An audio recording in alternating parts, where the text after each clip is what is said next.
You've created the breeding ground of New Zealand MMA talent. Names like Israel Adesanya, Dan Hooker, Kai Kara France, JJ Wilson have all fought on Shuriken Fight Series on their way to superstardom in the UFC and Bellator. How did you get here? Guy hit me in the head. I could feel that on the top of my head. I thought, man, fuck, what is that? Yeah. Carry on, just carry on. I don't want to look at it. I don't want to look at it. And I'm... Stop it in. You're a dick, bro. A bunch of your students, and I asked Don't believe in him. Don't believe Logan Price. So he's a worse, or Cam, or any one of those guys. I just asked them what questions I should ask you. Put them all in this bag. Oh, no. Oh, my... Really? You're getting so fucking personal. I promise you they're going to get fucking killed on Monday.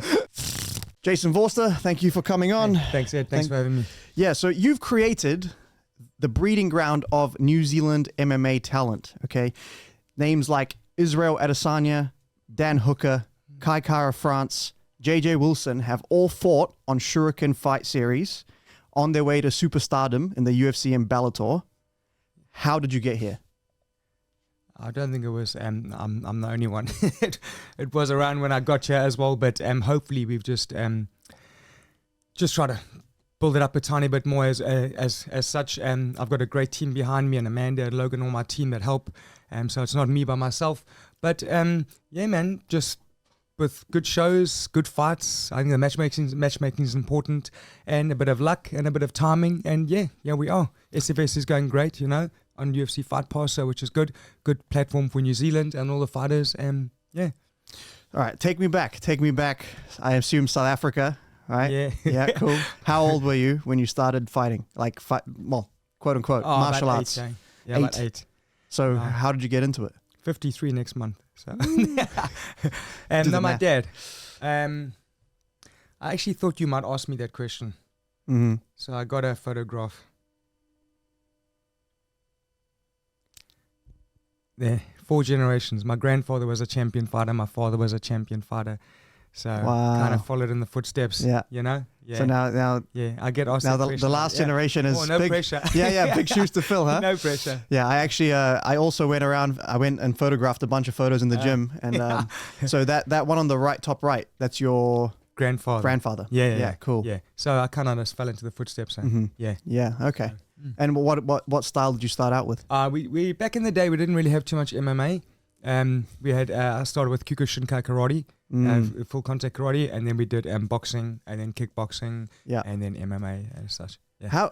How did you find the transition, like going from that traditional Kyokushin style, which, well, to be fair, it's very much like full contact, smash the guy. Yeah, you know what I mean? Like when I look at sparring, I'm like, ooh, I don't know if I want to jump in there, man. But like going from that traditional style to the more sort of Western kickboxing like culture, is that? Oh no, for me it was easy, man. Yeah. I used to live in the gym. Yeah. My dad would have to kick me out the gym. I loved it. I trained 5 times a day if I could. Yeah. No, I just wanted to fight everything, do as many disciplines as I could, and anything that came up new, I wanted to try it, and so I never had a problem with that.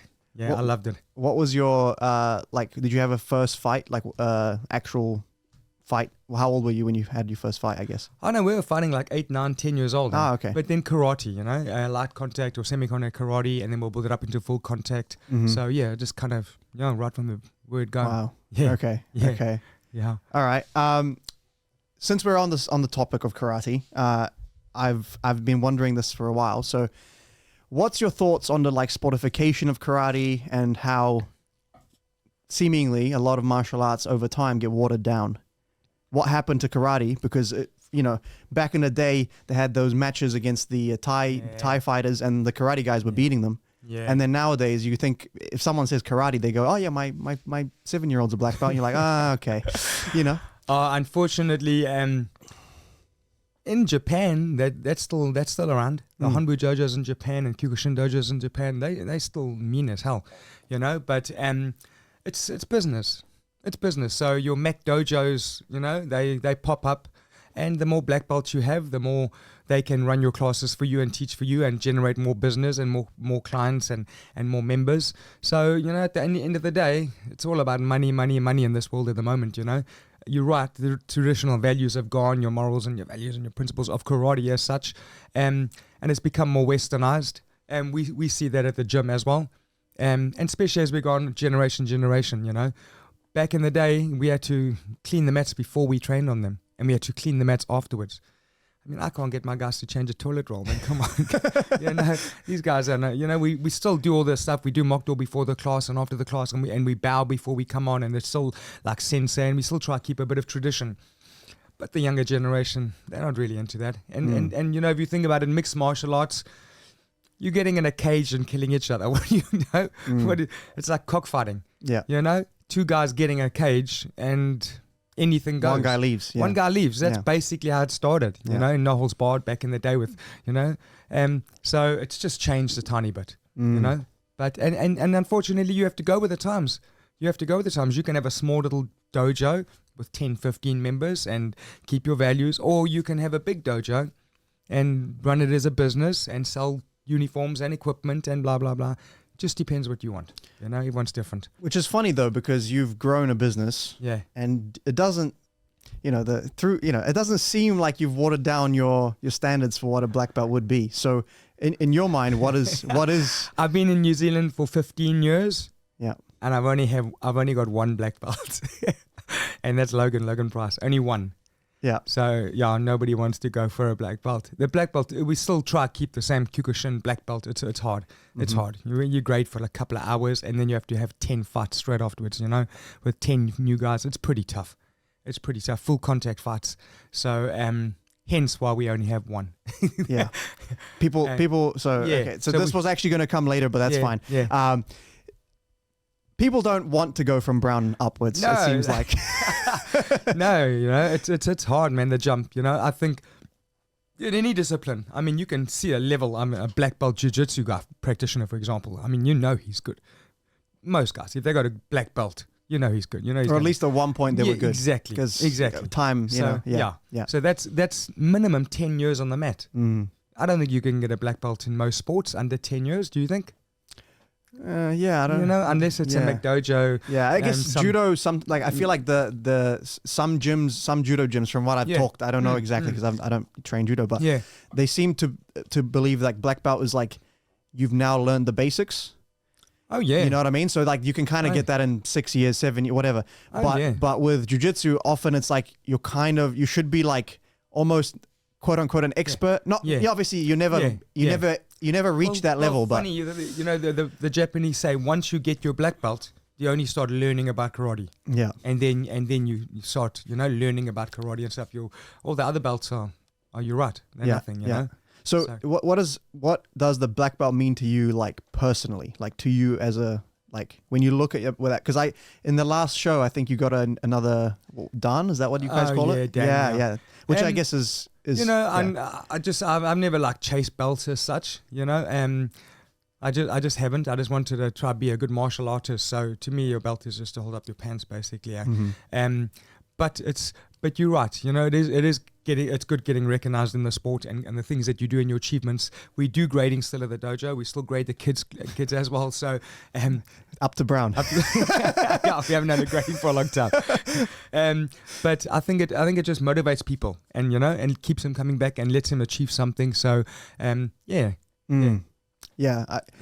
for me, it's more about like the person that gave it to me. Yeah, that means that they see something that I maybe, you know what I mean? So it's more about like oh, okay, I trust your objective viewpoint, you know what I mean? Whereas you're right. I don't it's kind of stupid to chase belts because it's like, if you don't have the skills, then it doesn't fucking matter. Yeah, exactly. You know what I mean? I know. But I'd be a good brown belt than a shitty black belt. Yeah. I think that's what people say in your gym. Yeah, I know. But it's good. We've always trying to keep the standard and keep that, especially with the gradings and stuff. My dad's always graded me as well, so and I think he's a 6 Dan, I think. So he's always been my sensei since I was a kid. My teacher. Yeah. So wow. Yeah, and we got a good relationship. Yeah. All right. Let's kind of do a little swing around. South Africa. Yeah. Tell me about sort of the differences between South Africa and New Zealand. Why you left? Why you came here? I was tired of carrying 2 guns.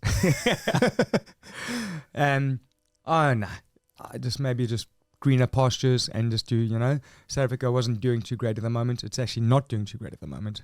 So I thought, hey man, let's just try. I came over here in 2006 for Fight for Life. It was a charity event run by Dean Lonergan. Okay. They do a big charity boxing event, and I brought a few Springbok fighters over here to fight in the event. So it was actually quite good, and I actually stayed in Newmarket. I didn't even know the area at the time. And we cruised around, me and my mate Srini, we cruised around, and I fell in love with New Zealand. I couldn't believe there was no burglar guards or barbed wire on the houses and stuff. Oh, wow. Yeah, And then 3 years later, I was, 2009. So, yeah. How do you see South Africa go, like, in the next 20 years? Like, do you think it's going improving or not? Nah, I don't think so. I don't Too much think so. corruption? Too much corruption. That's a problem, you know. Unfortunately, in countries like that, the corruption is rife, and that's what spoils it.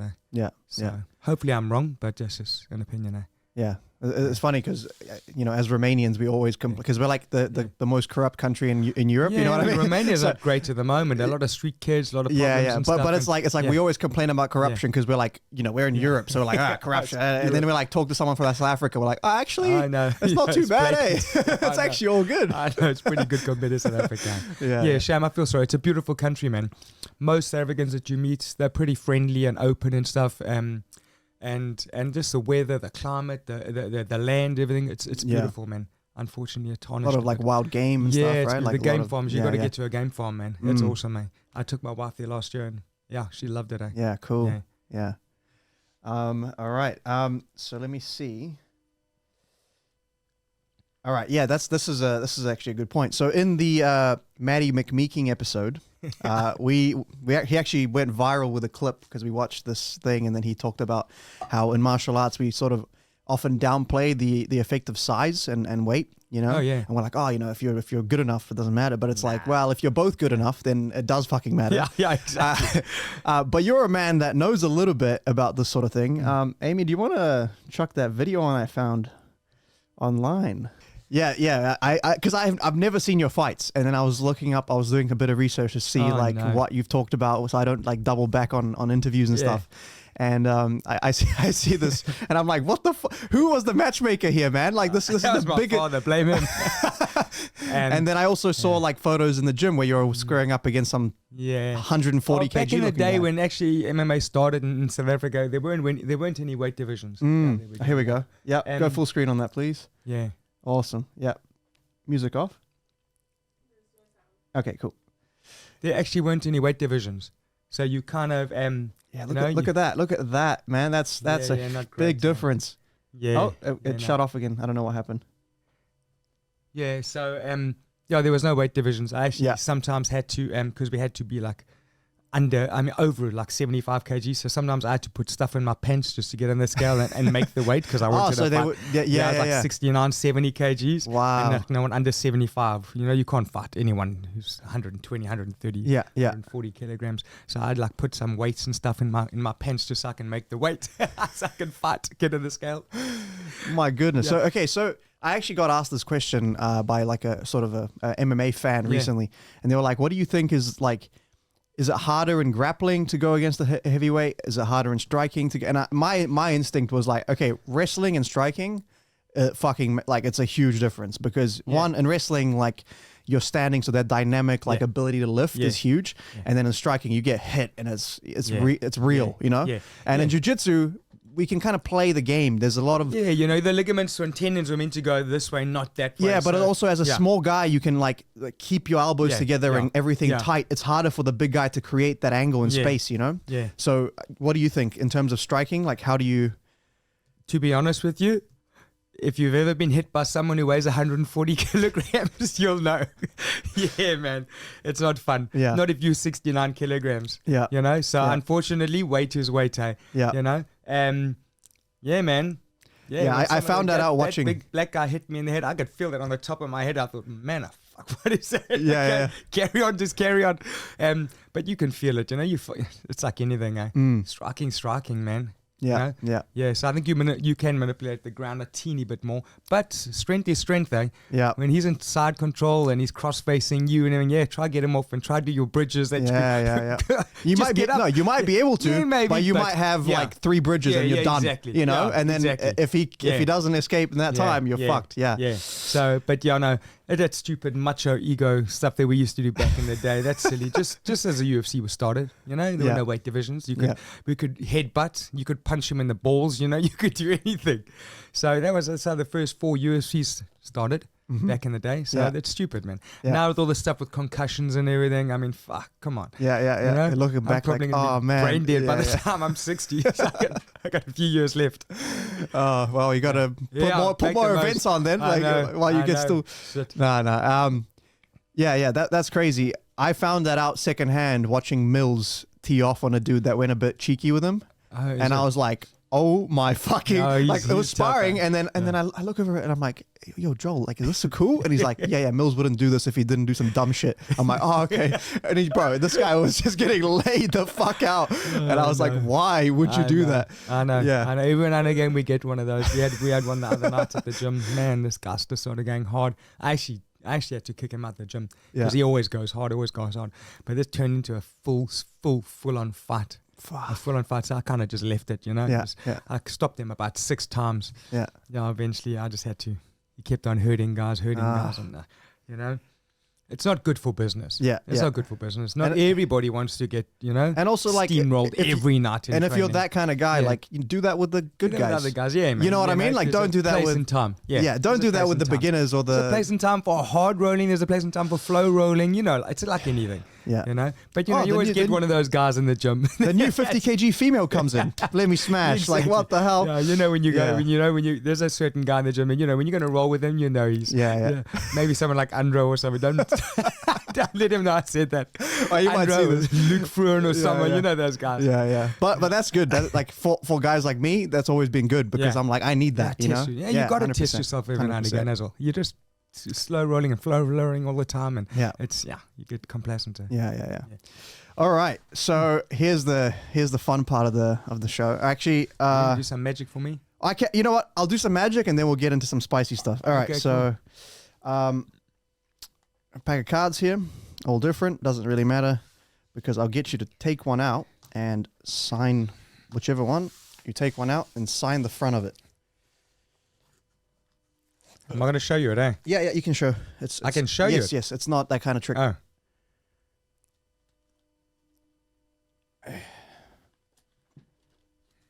Alrighty. Sign the actual what? Card there? Yeah, on the front, not the back. Yeah.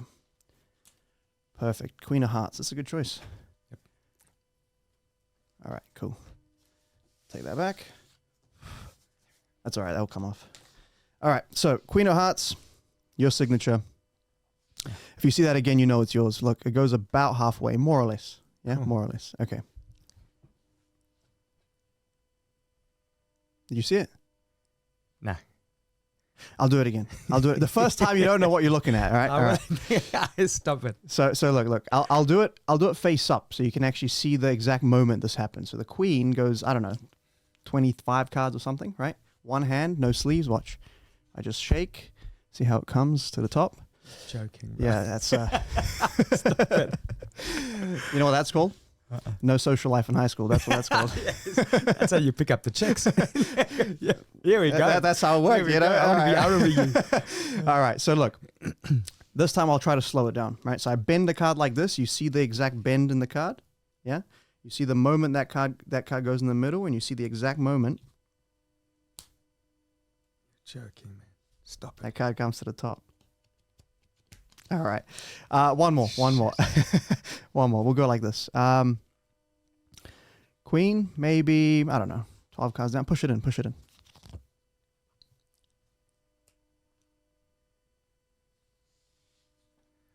Fuck you, bro. Stop it. Stop it, man. That's a cheeky one. That's a cheeky one. I was looking there. I wasn't looking at you. I should have been looking at you. You caught me there. Right? Yeah. That's the Romanian ways. All right. You know what's weird, though? Like, so... Does everybody look down there? Yeah. So this is the thing, right? It's all predictable. Before we started, I put one thing in my wallet. See where I'm I gonna keep my punch you. No, look where I keep my ID. See, there's a card. No, wait, Yeah, don't. yeah, no, I'm gonna look. punch you if that's a card. I'm gonna punch you. Can you take a look at? No, don't go do ahead. that. No, Take it out. Stop it, bro. I don't want to look at it. I don't want to look at it. And I fuck off. Stop it in. You're a dick, bro. Oh no. There we go. There we No, go. that's awesome, man. Yeah. I can't believe how you did that. Shit. Okay, I don't even want to know, bro. Yeah. I don't even want to know. Yeah, I've actually, to be honest with you, I've actually always been amazed by Magic. Always. I've David Copperfield ever since I was growing up, and Dynamo. I love Dynamo. Yeah. You know, it's just, man, It's super cool, but I feel like Magic. I've done this over and over, and I'm realizing more and more that like it's really a live experience. Yeah. Because if it's on a screen, Yeah. already you're like, I don't know, like Oh, I maybe don't know, something whatever. else happened. Yeah. Well, I'm ignorant, you know, and like Yeah. me, like that Dynamo guy, because he goes into the street and he walks around Yeah. the street and he does Yeah. stuff, you know, and not that can't all be, you know, fixed and stuff, you know. Yeah. So that's But that's what I awesome. mean is like, you know, even for me, I'll see a magician and like I'll get fooled because Yeah. that happens. Yeah. And I'm like, oh wow, well that's crazy. And then I'll meet up with a magician, they fool me in real life, and I'm like, fuck, what the fuck? You know, like I'm like throwing chairs and shit, you know? Who's your favorite? So my favorite of the mainstream guys is David Blaine. I know David Blaine. Yeah. Yeah. He does it. He walks. Yeah, Okay. yeah. He's a fucking maniac. That's why I love him, because he does shit for real. And it's like, he's like, oh, it's magic. And he'll put an ice pick through his bicep. And you're like, that's not, it's not, you just push the But fucking. does it bleed? Yeah. Well, he does it so much, he builds up a scar tissue. So it actually doesn't. Yeah. It's a whole thing. It's a whole thing. And I'm like, well, no one's that committed. Like, I don't want, I'm not even going to try to compete with that. Hey, you know? man, you can get a few more followers on Instagram. Yeah.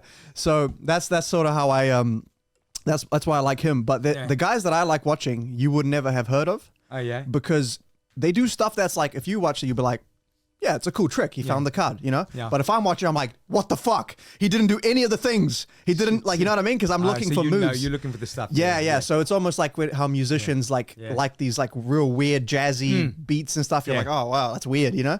It's like the same thing. Shit. Yeah. Oh, that's cool.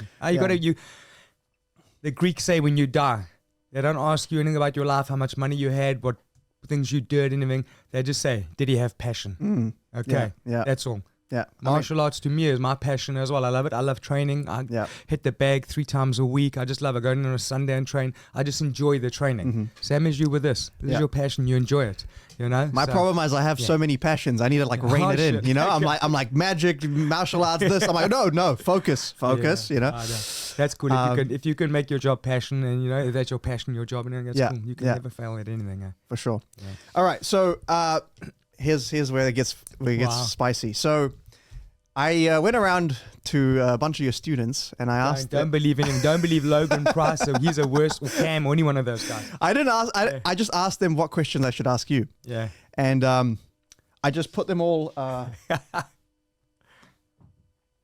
Put them all in this bag. Oh no. Okay.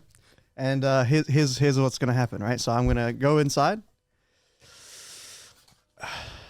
All right.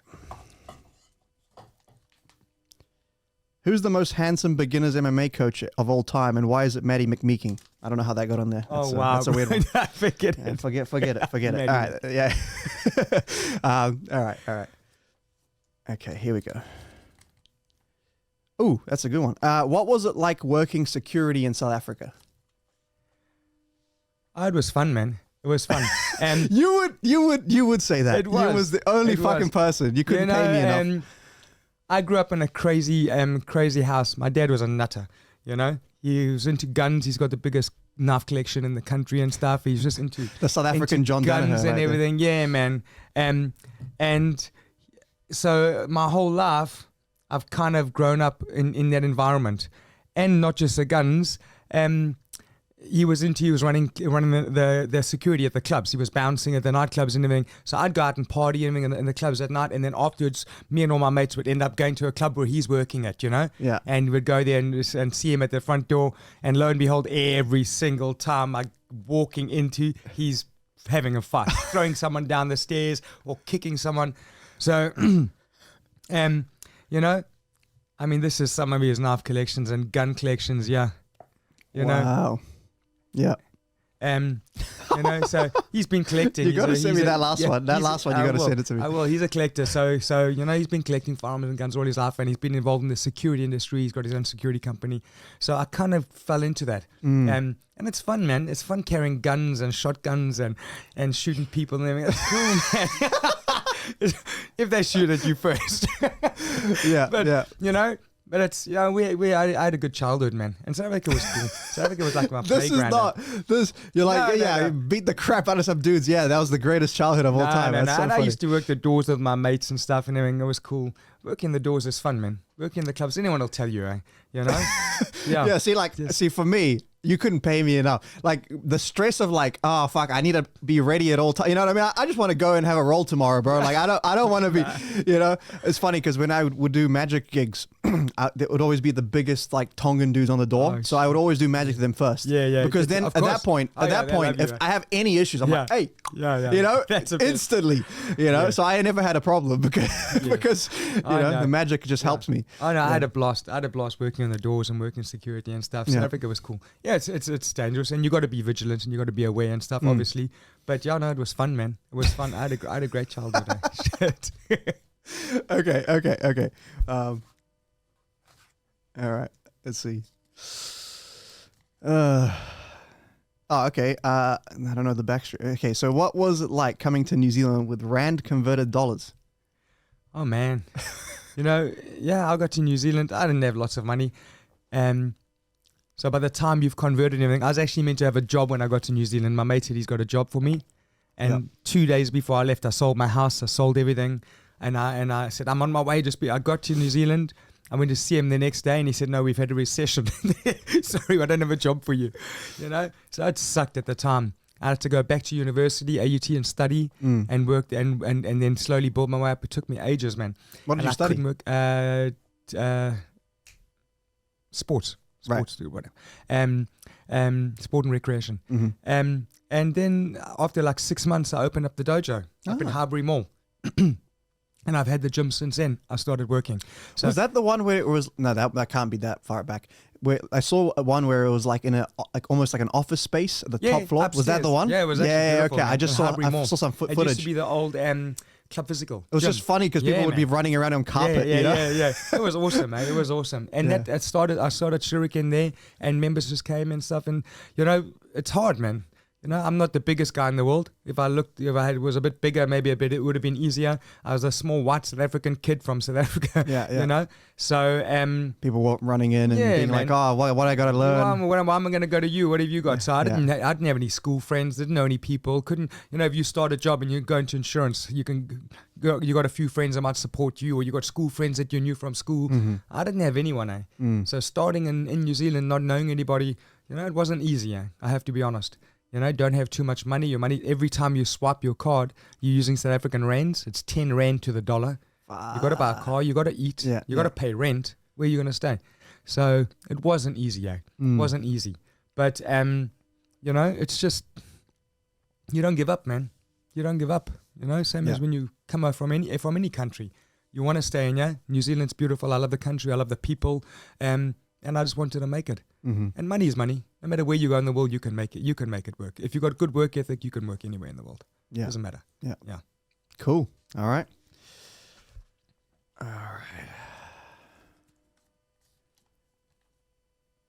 Oh, okay. So we kind of touched on this, but why Logan Price will probably be the last black belt in New Zealand under Shuriken? I mean, we sort of talked about it, but he always gets us. Yeah. We normally you're at grade, and then at the end, I suppose it's like jiu-jitsu. You grade black day. No, brown. Okay, I think it was who graded. I'm the same. I'm not. No. Well, at the end, they have to roll with instructors. Mm-hmm. Or Joe now, and back in the day, or Paulo was over back in those days. So it's the same thing as the fighting. You'd normally have to fight, and you fight me right at the end or whatever. Probably when you're nice and tired. That's the best time. Yeah. That's why your coaches jump on at the end. Your head coaches, And Logan just happened to get kicked a bit hard a couple of times, and he was unconscious, and then we had to wake him up and carry on fighting and stuff. So but he always holds it against me. But it was a great ink, you know. Hey man, you won this black belt or not? Yeah, you won it. Yeah. So he had to work for it. So he worked for it. Yeah. Hence, he's the only one. He worked by waking back up from the slumber of the shadowed realm. He holds it against me all the time, man. Shit. He's gonna get over that. All right. Fuck.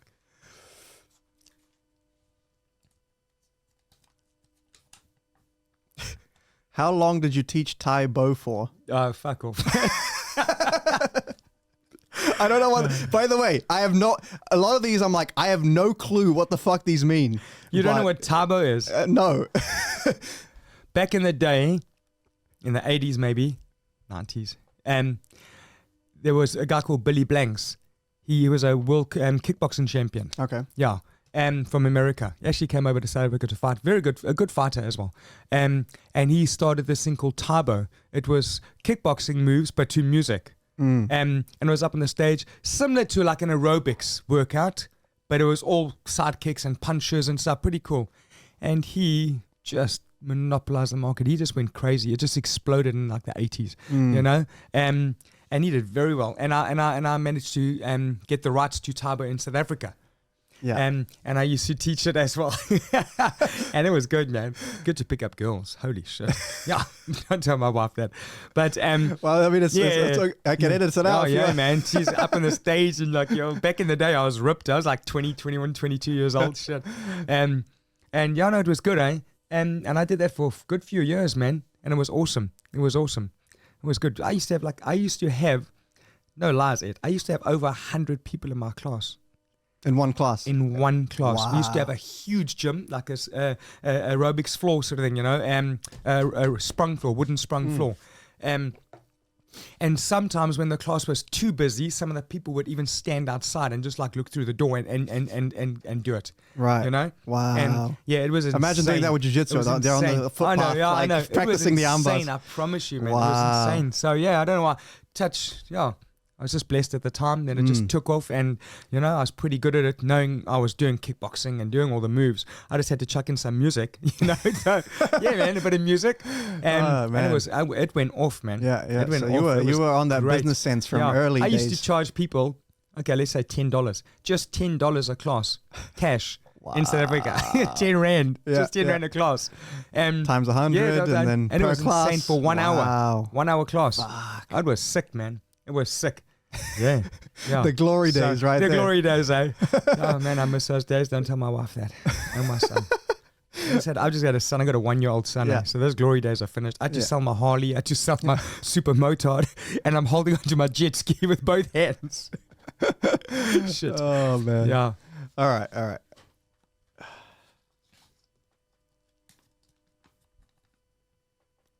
How tall are you really? I think I'm 5'6". Okay. But everyone, Logan or anyone thinks I'm a bit shorter than 5'6", and Amanda even. I actually think I'm 5'6". Okay. Yeah. Could be shrinking a year if you got a tape measure. I don't use it. Weirdly, I don't have a tape measure, but we would have used it if I had one for sure. I think I'm 5'6". Yeah. I think I'm like 5'5" or something, but I think I'm 5'6". Yeah, I'm a mentalist, so I can confirm that. Yep. All right. I don't know if you're going to get so personal, hey?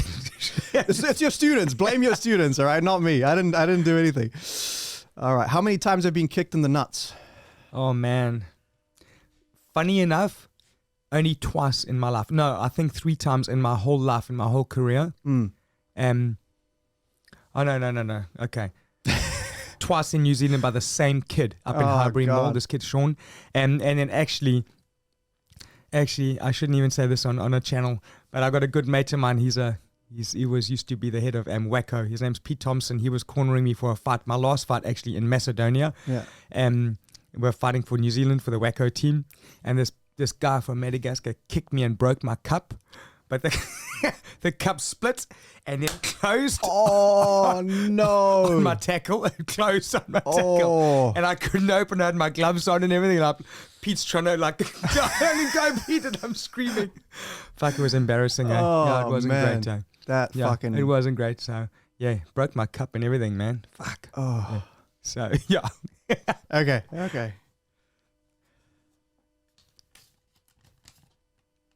Are spinning back fists a cheap shot? Hell no. Hell no.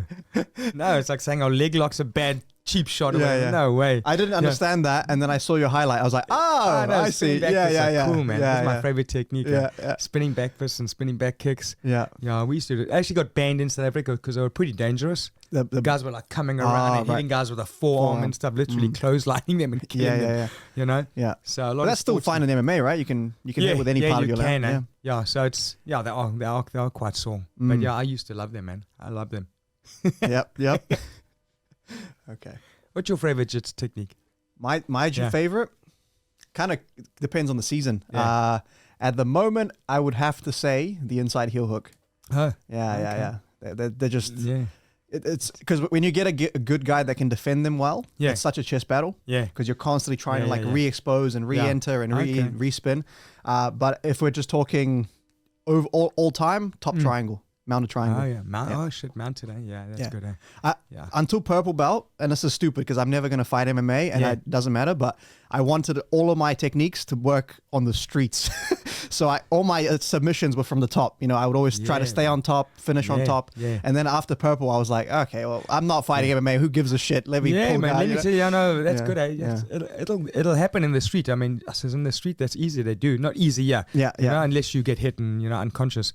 But, one of my mates actually just had a fight literally this week down the line. Wow. One of the coaches, an MMA coach, and this came outside and this guy gave him trouble and hit him over the head with a crowbar, but he thank goodness he didn't go down. Yeah, and just took him down, mounted him and finished him. Yeah. You better hope that you tap early or not. No, I'm not even respecting that tap guy. After the crowbar. Jesus Christ. All right, we've got a few more. Did you have maids in South Africa, and have you used the maid's toilet before? Oh my! Really? You're getting so fucking personal. You can plead the fifth. You can exercise your rights as an American. Well, I'm going to take the fifth on that one. All right. No. We did have maids in South Africa. That's just the thing, eh? You know, it's just the thing. It's like, I suppose it's like in America. Well, you've got a cleaner or something, or house girl or something, maybe in Alabama or something. But we did. Hey, my maid was lovely, man. I used to make her oats. She used to sit at the table with me, and we used to eat together. And she was cool. But yeah, I did have a maid. And I think when my brother was in the toilet once, I really needed the toilet, so I did use her toilet, which was outside. But let's not even go there, okay? All right. Your students are really fucking with you now, I'm man. sure there was Joel or something. Joel Armstrong who did that. I'm going to I hate him. Dick. All right. Who hits the hardest in the dojo? Definitely not. Logan thinks he does, but he doesn't. Oh, no. Oh, the heartbreak. The betrayal. Oh, okay. Probably would be Mills, but because of his weight. So interesting, eh? I've held pads for a few of the guys.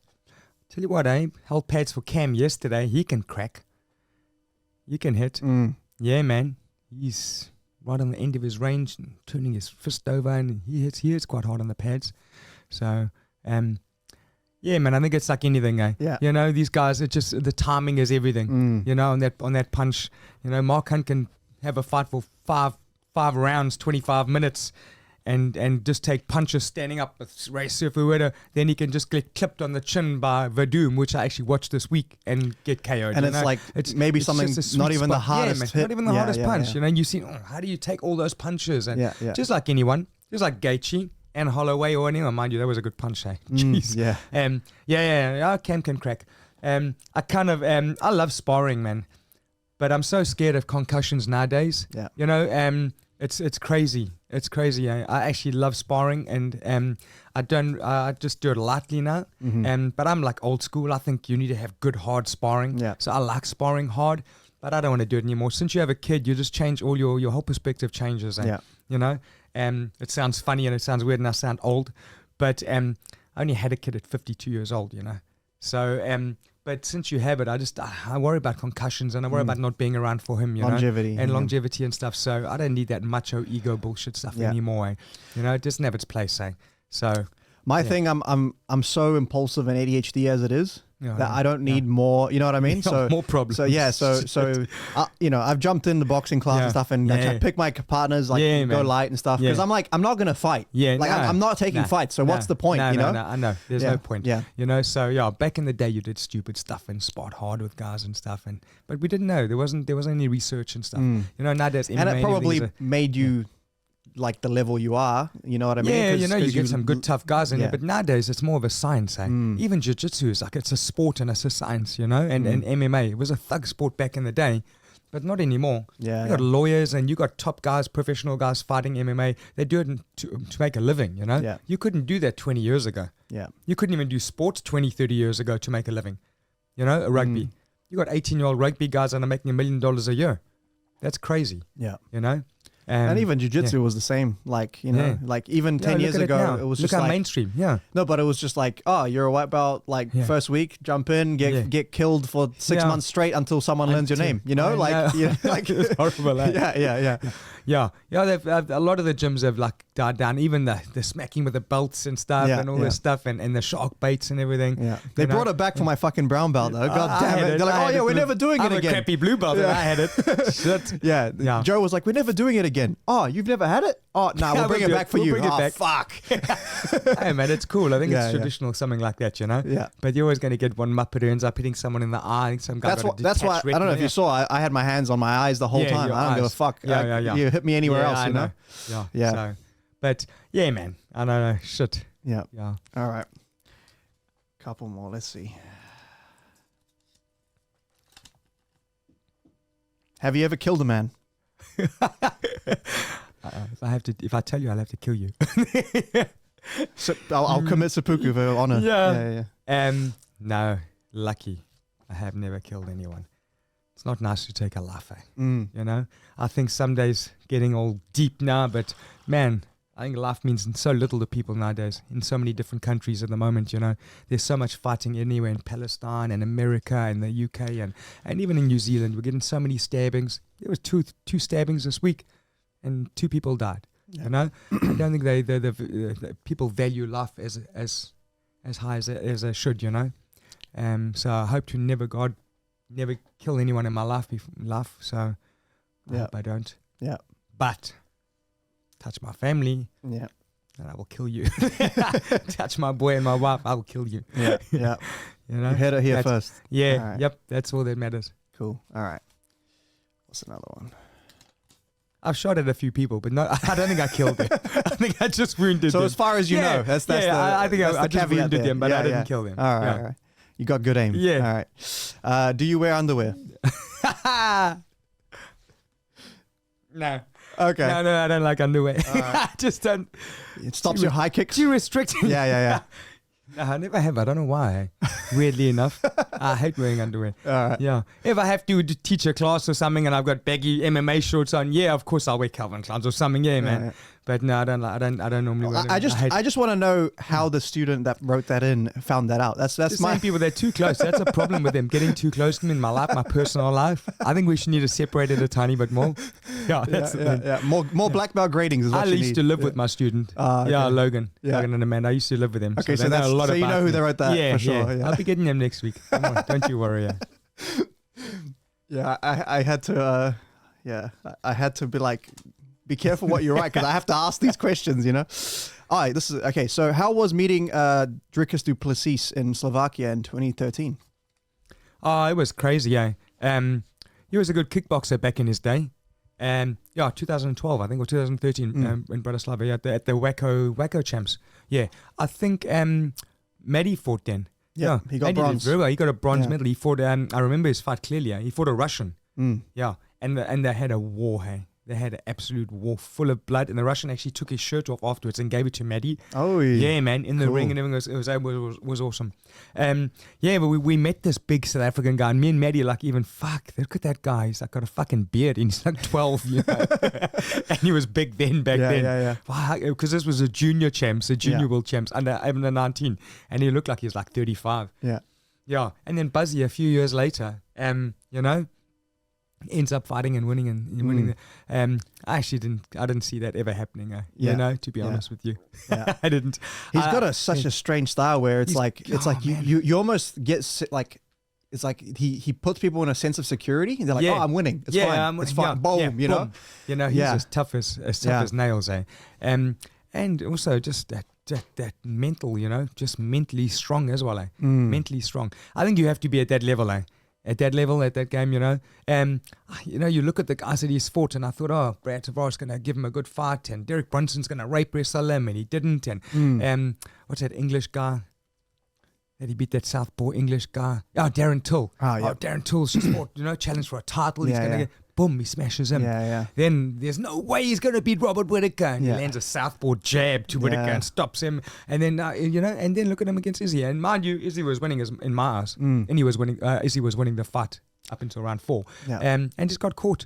You know, even when our guys fight, dangerous game, it's just a dangerous game. There's so many variables, Ed, you know, even when our guys fight, you're not in the cage with them. You can't hold the other guy's hands and let your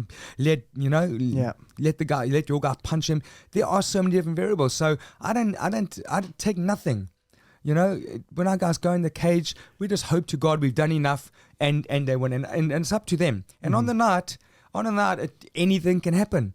You know, you look at last year, there were like 3 title losses, and all in the 5th round. I think it was in the 5th round. Izzy with Pereira. It was Usman with Rocky Edwards. You know, it was Glover Teixeira and Yuri. It was all of them. It was just like things that should never have happened. You know, Usman's winning the whole fight, and he throws his cross and he slips the right way. He's meant to slip to the right, but his leg comes up. You can't. There's too many different variables in the sport, man. You know, when you're getting hit with those gloves. I don't know if you've ever put UFC gloves on. They're like concrete, eh? When you're getting smashed in the face with those or elbows and stuff, something has to give, man. Something has to give, eh? So, yeah. Whenever I watch our guys fight, I get so scared. Oh, me too, I'm always so nervous. I'm like, how am I more nervous than when, like, you know, because I'm like a really bad, like, even jiu-jitsu tournaments, because, you know, I want to do, like, I don't even care about winning. I just want to do my best. Yes. So I'm like the anxiety, you know, and I'm like, how the fuck am I more anxious to watch someone? You know, it makes no sense. I know. I think that's the whole thing. Eh? That's what makes it so hard. I mean, if anybody came into the dojo, you would roll with him. Gordon Ryan. You wouldn't 100%. Be scared to roll with him in the dojo. Yeah. But at a tournament, it's like, oh, you know. Well, to be fair, I probably wouldn't be scared to go against Gordon because I know I'll get fucked up, so it doesn't matter, you know. Well, you know, the funny thing is about fighting as well. All those big guys that I fought, I weren't even scared of fighting any of those guys. The guys that I was more nervous to fight were my weight, because I didn't want to lose to someone my weight or my size or whatever. Because if you lose to a big guy, that's what I'm saying. So that never bothered me fighting any of those guys. You know. Yeah. So we always used to fight huge guys. Yeah, that's interesting because that's the same thing, right? You're scared of not meeting your own expectations, not about getting fucked up. I'm not getting hurt. I got plates in my hand, plates in my jaw, plates in my leg. You know, I don't worry about the pain. The pain's not anything. But it's just, I hate losing. You don't want to be losing in front of everybody. In front of your girlfriend or your wife or all your mates or your gym, letting your gym down. That's all it is. That's why all the anxiety and stuff. But the funny thing is, at the end of the day, like, no one really cares as much as you. You know what I mean? But I know what you're saying. It's that pressure that you put on yourself about other people. I remember I did a jiu-jitsu comp, and I was doing so well, man. Took the guy down and in his guard and everything like that, and I'm planning on passing his guard. Next minute, like, I woke up and they're, hey man, we need the mat. So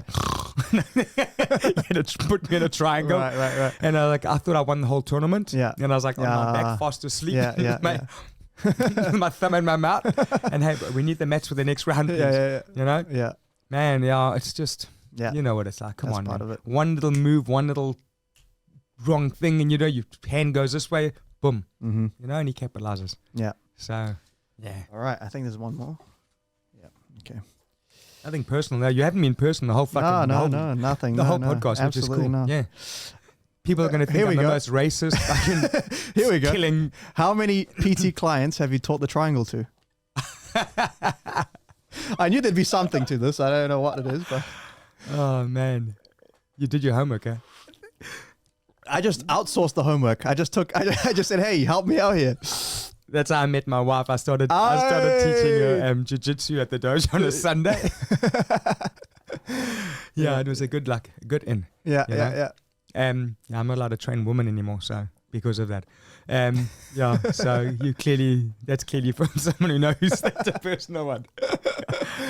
All right, cool. The bag's empty. You've survived the student challenge. You can go and fuck up your students after this. I promise you, they're gonna get fucking killed on Monday. All right, Jason, thank you so much for coming on. Thank you, my brother. Actually, I'll leave you with a card trick. Let's do one more. The last one. Name a card out. Name a card. Maybe not the one you picked, just so. No. So I'll name. Yep. Ace of Spades. Ace of Spades. Now, if I show you the cards like this, right? It's a club. Let's see.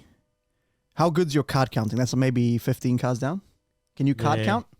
Yeah, I've never card counted. Okay, but I'll give it a bash. But if I shuffle like this, like you can keep track of it, right? Yeah. Pretty easy. Yeah. I believe. Cool. Yeah. Like you know exactly where it is still, I'm sure. You lost me on the first one. Yeah.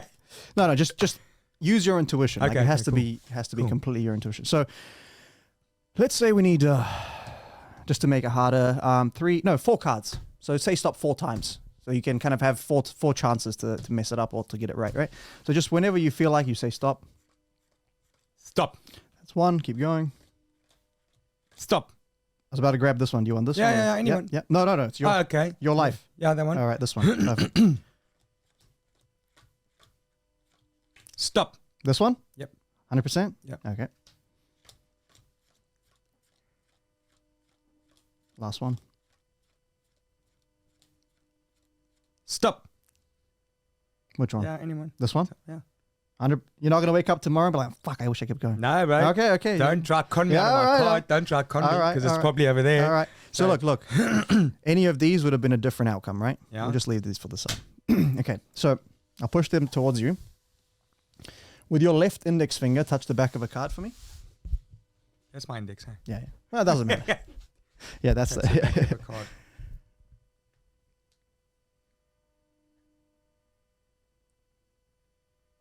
Just like lift up and intuition. And that's all. Cool. Keep it there. Right hand. Normally I say, so you can cross if you want. It makes it harder. Yeah. Touch another one. Cool. So push them towards me. Let's just see what you went for, right? So that's a 4. That's a queen. Oh, that would have been the card from before, but okay. Out of the ones that I left, pick one up and place it in my hand for me. Down. Down, yeah. All right. So look, I'm going to keep this in view. Can you see this card, Amy? Yeah, okay.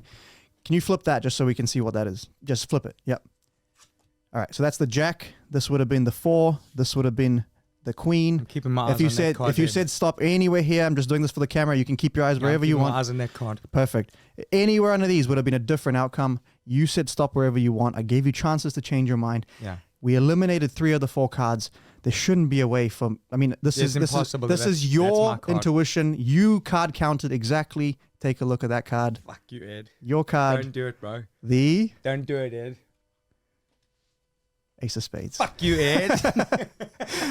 You can take my job now. It's that easy. Awesome, brother. Thank you so much for coming on. Thank you, man. Thanks for having me, my brother. It was awesome. All right, guys. If you enjoyed that episode, please subscribe, like all the stuff.